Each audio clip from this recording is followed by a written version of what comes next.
So today I'm going to talk about Albert Speer, or as he is also known, the Good Nazi. So he was born in 1905 in Mannheim, Germany, and he died in 1981 in London, England. His top role was Hitler's chief architect. His political position going from 1933 to right till the end, 1945. And he was the Minister of Armaments and War Production from 1942 to 1945. So, his studies. He originally wanted to be a mathematician, but his family didn't want to. His father had been an architect, his grandfather had been an architect, so his family was very keen on him becoming an architect. So he got pushed in that direction, and he followed his family's footsteps and ended up studying at a technical school in Munich and Berlin, and finally got his architectural license in 1927. So how did he come to join the Nazi Party? Well, he was impressed by the Nazi Party, by discipline, by everything basically. And at this technical school in Berlin, he was encouraged by some friends to go watch Hitler speak. So he attended, and I think I'm not sure if I have this right, but Hitler was wearing like this blue suit. He was very formal, very, like, not the screaming Hitler that's most famously known, but he was like really formal, and Speer was very impressed. He would then attend other speeches, like a rally with Goebbels as the speaker, and officially joined the Nazi Party in 1931. His mother also joined after she saw a bunch of SA members like walk down the street, and they were all very organized, very uniformed, and she was really impressed, and she immediately became a member soon after Speer did. What's funny about that is that he didn't tell his mother he had joined. His mother didn't tell him, and they only found out after. And once they were, I don't remember where they were, but Speer managed to see Hitler get really mad. He was like really shouting and a madman, and his image of this very powerful man who was very disciplined and was very direct and very conformed, that got shattered. But then none of that was that same day, or soon after. He attended another of Hitler's speeches, and that image came back. So even though he fell out of Hitler's spell for just like a second, he came back. So the way he started gaining power in the Nazi Party, because he was a member, but not all members become Hitler's chief architect, was he got into contact with Hank, a high-ranking Nazi, it's Hanke, and started redecorating his house. He did a really really good job. It was really well done, and so Hank recommended Speer to Goebbels. Goebbels was in the process of renovating the party headquarters in Berlin, and after the recommendation, Goebbels said, "Hey, okay, fine, let's bring this Speer and see how he does." And he did it successfully. He did a really great job. So Goebbels recommended Speer to Hitler directly, and Hitler became really impressed with Speer's efficiency and his talent. Also, because Hitler wanted to become an architect. I don't know if he wanted to become an architect. He was really into that area, and he thought that he would himself, if he had been given the chance, he would have been a quite successful architect. But he got rejected from the Vienna Art School, and he got into power with politics.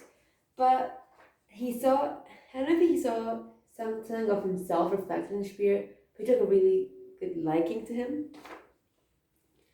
And soon after that, he became his personal architect. He was right there, doing like the little stuff, and then soon after that, the really big things. I'm going to get into that in just a second. There were some plans to rebuild Berlin, which never got completed. But the idea was to have it all very uniform, and then the main street really wide, obviously covered in Nazi insignias, because this was the plan if the 1,000-year-old Reich would have gone on.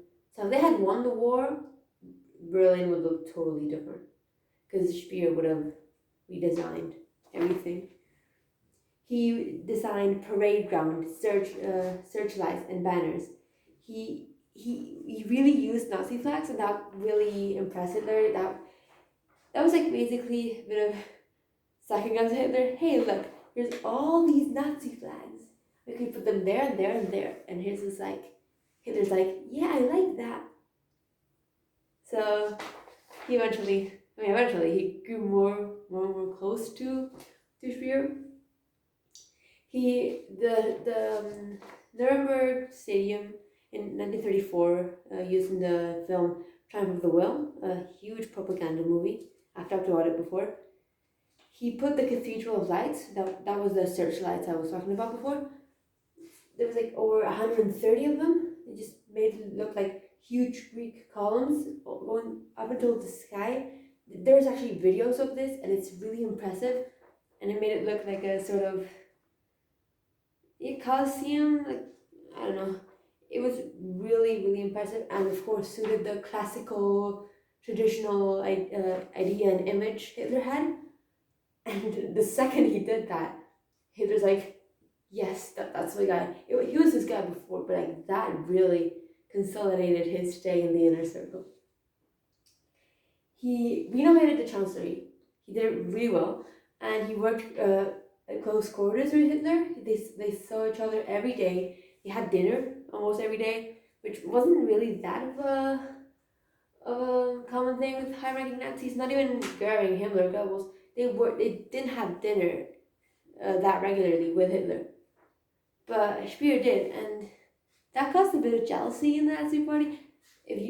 I consider the Hitler's inner circle sort of like a what's the name?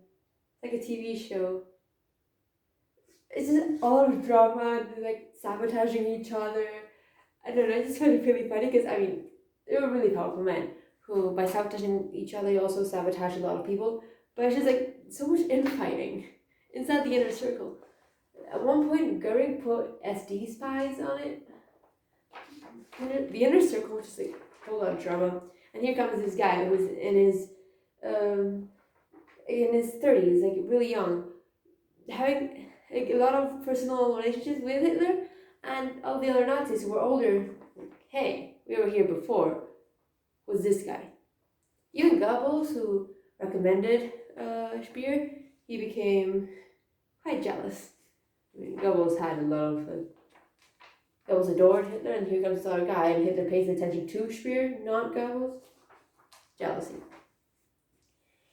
So in 1934, he was named the chief architect of Germany, and he technically worked directly under Hess, but he could do whatever he wanted because he had Hitler's support. So if Hitler, so instead of going to Hess, he had a project, and Hess was like, he just called up Hitler, said, or not called up, but he went to Hitler and said, hey, I like this. And Hitler, who basically approved of everything Speer did, said, oh, yeah, fine, do it. Yeah. So he could do whatever he wanted as long as it was within the Nazi ideals. He couldn't just do a whole Jewish thing. No, he had to be a Nazi, of course, but he had more liberty than the majority of people in the Nazi party. He revamped the stadium for the 1936 Olympics to give a more classical look, like he did with the Nuremberg Stadium, which I think isn't it the same one? I don't know, but it was a more classical look, and because there was a plan to have it modernized, and Hitler rejected them, and he looked to Speer, and Speer did an amazing job, and that's how he got that job. And because of that, there was other projects, not only that, but this is one project, I don't remember which project it was, but it was supposed to be completed in 12 months, and Speer finished it ahead of schedule. And that, along with the stadium, the plans for like the chancellery, the plans for rebuilding Berlin, that got him the Golden Party Badge, which is a really high honor inside the party. So just decorating Speer with more and more honors, personal relationship with Hitler, a lot of high medals and badges and stuff. He became Hitler's right hand man, although personally I don't think there was Hitler's right hand man. There was no person Hitler was more reliant on. There's every website and every book says differently. There's always talk about Goering, Himmler, Goebbels, Speer. Not Hess. Hess is often left out. But personally, if there was one right hand man, in terms of politics and influence, in the early years it would be Goebbels. In the later years it would be Speer. Then, if it was more about the police and the control of the country, that would be Himmler, because he had headed the SS, eventually the Gestapo. I think maybe even the SA, the SD was under the SS, so that was that. And then in terms of army, that was Goering. So there's a bunch of right-hand men contenders, but I don't think there was one man who was the central right-hand man figure. But Speer did have a lot of influence, especially after the war. So, not after the war, sorry, during the war. Anyway, the war. In 1942, he became the Minister of Armaments and Munitions. After the minister died in a plane crash, that same day, Speer was appointed Minister for Armaments and Munitions. And the next year, he became the Minister of Armaments and War Production. This meant he was in charge of everything. In charge of transportation, armament production, placement. He had total authority over raw materials and industrial production. Which, here comes the rough part. He expanded the system of conscript and slave labor from concentration camps. So here lies the debate. How much to blame was Speer? He knew perfectly well all the slave labor that was happening. He kind of organized it. It's like he was in charge of organizing it, but he didn't stop it. He used it. So he was to blame. And then, I'm going to get into that later, but then the verdict at the Nuremberg trial, it's a bit iffy. He managed to increase production through this method, even during heavy periods of Allied bombing. So, in a period you'd think German production would just stop. It didn't. Thanks to Speer, it just kept going. And he managed to centralize power in himself. He could do a lot of things, and he didn't need to ask anyone permission, although technically Hess, but again, after 1942, 1943, Hess abandoned, and Hitler basically trusted Speer with everything. He had support from Hitler. He eventually had support from Goebbels and members of the Wehrmacht, which is the army. He did disagree with Hitler on certain areas, like having women in the factories. Hitler was very conservative, very traditional. Women could not have a role in politics. Oh no way. But Speer said, we need production, we need more people, we need more manpower, so for that we need women. And by the end of 1945, he knew, March, he knew perfectly well Germany was losing. There was no way out. So, hey, let's just try to end this as quickly as possible. Foreign official policy, directly disobeyed orders and campaigned against Hitler's Nero decree, which basically said, we're going to destroy German architecture, German structures as we escape, so the Allies don't have anything. And you can understand Speer, apart from the ideological part, which I can also understand, that was his work. His years of dedication and hard work were in those buildings, and he didn't want to tear them down. No, he wanted them to stay there. And therefore they clashed there. And he did eventually serve under Donitz's government after Hitler's suicide. So Donitz was the guy who was appointed president. Goebbels was chancellor, but then Goebbels committed suicide after one day of becoming chancellor. So Donitz was the president. It was his government, and he did have a bit of power, but that was short-lived. He got arrested by Americans in May 1945, and then the whole Nuremberg trials thing. So he had a rolling government for about 2 weeks, 3. maybe even less. It was nothing. So in the Nuremberg trials, 1945 to 1946, here's where the myth of the good Nazi, or myth, there was a debate there, of the good Nazi. Speer expressed remorse and condemned Hitler. That's probably what saved him his life. Out of the eight judges? The 8 judges, 3 wanted him dead, 3 wanted him hanged, like other figures, for example, Goering. Although Goering committed suicide before he was, the day he was supposed to be hanged, he was the highest ranking Nazi to avoid the death penalty. And it was because he said, "Oh, I'm sorry, I know what the Nazi party has done, and for that I apologize. Hitler shouldn't have done that." He did say, "I plotted against Hitler." And so 1944, July 20th, the Operation Valkyrie, there was a huge plot to assassinate Hitler.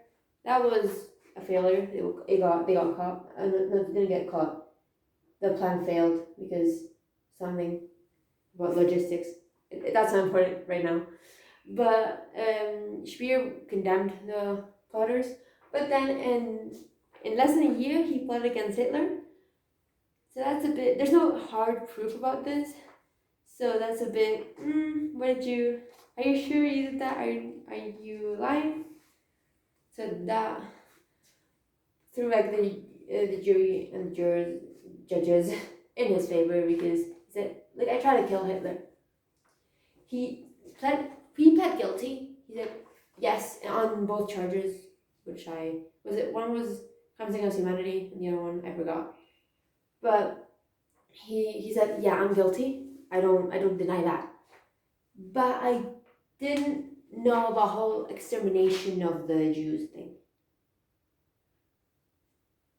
Although he did in 1971 admit through a letter that he was there when Himmler told in 1943, when Himmler said about all the extermination of the Jews part. So he was aware. He said he wasn't. So there lies the debate. I'm going to get into that in a bit. Also, Goering, during the trial phase, he had this whole United Front part. I read in an interview, I watched it, that Goering said, okay, we're going to keep a United Front. But then he also said, oh, I'm going to take all the blame, don't worry, you guys. But then when Goering took a stand, he said he didn't really take all the blame, and then the United Front. And then Speer took the stand and accepted all the blame. He said fine. And Goering got really mad about that because there was a quote, I think it was damn that Speer, something like that. Goering got really mad. And other Nazis also did, the ones that didn't get hanged. He served 20 years at Spandau in West Germany, and other Nazis there alienated him. He was excluded because he had basically condemned the Nazi regime and he was to blame. Other Nazis knew that. Why had other Nazis been killed? Why was he there? He was a really high-ranking Nazi. Why did he escape the death penalty? So he kept on denying his knowledge of the final solution. I mean, this letter revealed his involvement, but he kept on denying it. And eventually was released in 1966, exactly 20 years after he was imprisoned. He didn't appeal, he completed his sentence. He knew he was guilty, and that's part of the good Nazi myth. He wrote several books, Inside the Third Reich, published in 1970, which is the most detailed and first-hand book we have on the Third Reich in general. Although, you have to keep in mind, by the time he wrote it in 1970, and he published it in German 1969, published it in English 1970. By the time he did, Hitler was dead, Goebbels was dead, Goering was dead, Himmler was dead. All the top Nazis in the book were dead, so there was no one to deny what he was saying. So it's, how much of it is a lie? How much is it to push the good Nazi myth? He wrote Spandau, The Secret Diaries he published them in 1976. Although he did write them in, it's found out, those 20 years. He wrote like 20,000 pages, or 20,000, he wrote a lot, 20,000 words or something, on toilet paper because the guards didn't want prisoners reading, like writing books, because they knew what effect it could have. So he did it secretly and published this book, and then he wrote Infiltration 1981 shortly before his death. There is maybe myth, rumor, although this hasn't been confirmed, and I doubt it will, that he gave some of his profits from inside the Third Reich, just and really, like, it sold really well. I have a copy. It's really good. He's a really good writer considering the person he was, and yeah, if you're interested in history, you have to read it. But it said that some of the profits he gave them to Jewish charitable charities, and he donated them. I don't know to what point this is true, but now that's it. So here's the question. Is the good Nazi myth true? Like, was he really the good Nazi, or was he just pretending? Well, he did definitely know about the extermination of the Jews after he was present at the conference where Himmler announced it. He used slave labor to produce his armaments. He wanted really fast. At the beginning, he was really efficient. He wanted really fast production. At the end, not quite, but at the beginning, he did. He helped with the stadium, and those searchlights, those were used in propaganda. He did propagate the 1,000-year-old Reich idea. He had the plans for rebuilding Berlin. He rebuilt the stadium. He had plans for like huge things that would last for a huge amount of time. He was like, right there with Hitler. There's no way he didn't know.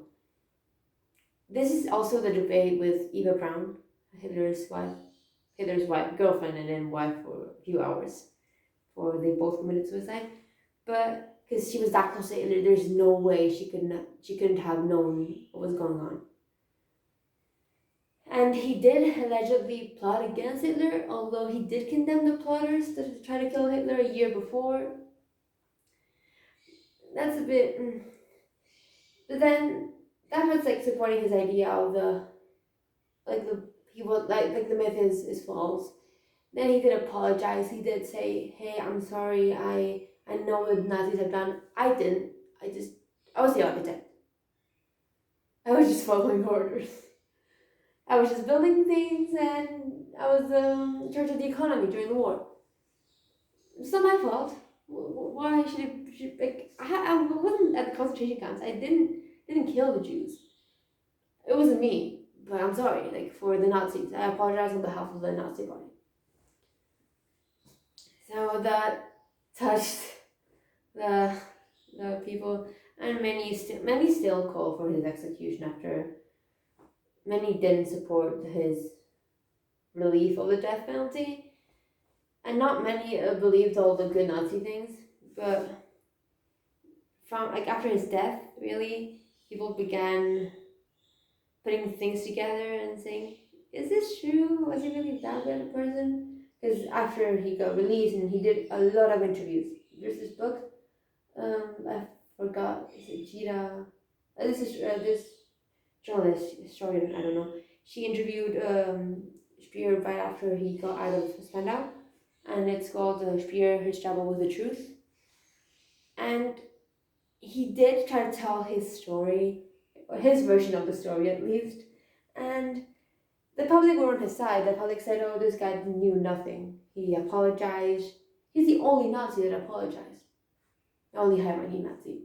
So he must be a good guy." But then after his death, a lot of things were uncovered. A lot of things were made public knowledge. I think the 1971 letter, was made public knowledge in 2004.